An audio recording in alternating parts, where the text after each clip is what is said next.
this dude has gone through shit. Front door's open. Hey. Well, look who's awake. What's up, Angelo? Hey, you still One of the first times you see, actually the first time you see Luke in a room alone with Angelo and not Drake, because they always go everywhere together. Did anything happen last night while I was out? He knocked me on my ass. That's cool. And of course, the whole argument that happened beforehand was, you know, it was an argument between two people, but it was also just happening inside Luke's head, which is why, you know, it's basically just a metaphor of the fact that the two sides of him are combating each other. And then as soon as Drake is talked about, here he comes, because you can't have one side without the other. It was things like that I really like to throw in just here and there, just like little subtle nuggets that unless you have to see the play twice in order to really understand these little moments. The fact that these guys are two sides to one coin, and you know one can't exist without the other, so it's really impossible for Angelo to be in a room with Luke for very long without Drake popping in. So there's a whole lot of symbolism here. Not in this moment, but you know, in the whole play. There just being so many things happening at one time that you wouldn't notice unless you actually, you know, ran through the video twice or saw the play twice.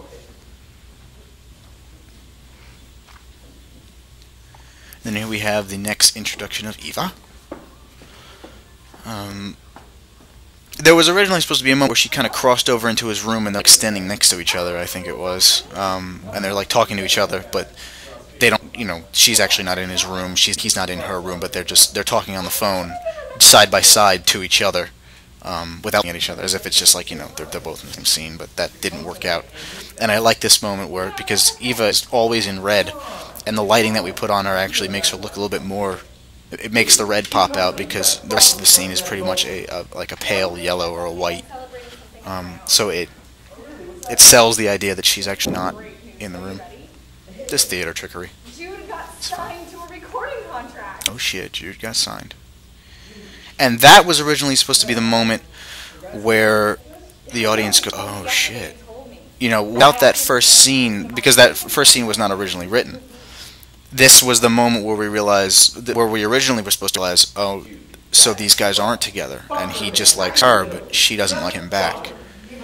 So, you know, we toyed with the idea in the first scene, when she gets the phone call, but then it crops up again here because, you know, it's now revealed that she has a boyfriend, or that she has someone that she likes, and it's not Luke. I think this kind of whole Luke-Eva dynamic thing. The story was never supposed to be about Eva and Luke together. The story was about Luke himself and about how Luke deals with his problems. And I know that you know, as people will see coming up later, not later, but right now, actually, that the way these following scenes go, they think that the play is all about this love story between Luke and Eva, and it never is. It never ever is Eva and Luke's story. It's just that Eva's implication in the story is a catalyst for Luke feeling certain ways about himself. You know, it was never intended to be a love story. So Eva, it's only natural that Eva wouldn't be interested in, because if she was interested in Luke, then they would, you know, they would have a happy-go-lucky time, and they would run off, and they would be together, and then Luke wouldn't have any need for his other halves anymore, and that's not part of who he is. He has the two sides, that have to exist. And with her, they don't exist. That's why she says, how come I've never seen them before? And he says, never in the right, or never same place, same time. Because when she's around, they don't need to be there.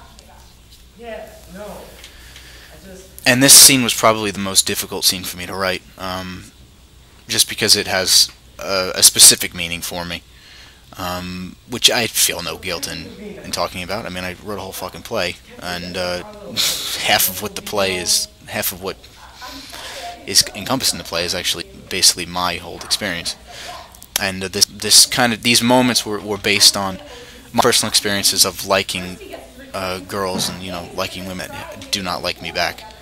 Which I guess you could say is pathetic and and kind of you know, a kind of like weak, and it's a little bit pussy, but it's based on, I guess it's my message. This play is my message for all the dudes out there who, who are never really fully respected because, these are the guys who would give anything for these girls and they don't like them back. It happens too often and it's never really acknowledged. The fact, because I grew up in a community where guys were always supposed to act gentlemanly and they were supposed to act polite and you were supposed to put your girlfriend before yourself, and that's very much my mentality. When you're in a relationship, the other person should come first. It's never ever supposed to be about yourself. And coming from a guy's standpoint, guys like to give to their girls as much as they might not want to admit. That is what Luke's priority is. His priority is about with her, making her happy, and but he also wants to be happy with her, and it's just difficult. I think it's difficult, not more difficult, not less difficult, just a different kind of difficulty when guys have to see girls go off, and live their lives with the people that they want to be with, because a lot of times, coming from a nice guy point of view, the guys that they like just don't really like them back, don't respect them, which is what Luke touches on in the scene, is that Luke's, or Eva's, I guess you'd say, boyfriend at this time has gone through the experience of fucking her, then neglecting her, then manipulating her again, and she's in a cycle, and he just can't understand why he's not better than that. He wouldn't do anything to hurt her, and he kind of loses it later, but he wants to be with her to make her happy. And that's not what he sees in Jude. Jude, to him, is just someone who wants to fuck her because she's good looking, and then toss her away and then take her back again. And sex was never on the mind of Luke in this moment. And you can see on Eva's face there that you can see in her eyes. Nicole Weaver is a very, very good actress. Especially when she plays this scene in the play, is that you can see that she is conflicted. This play was never supposed to be, look at, let's prop the dudes and then insult all the girls. Let's throw a punch at the chicks.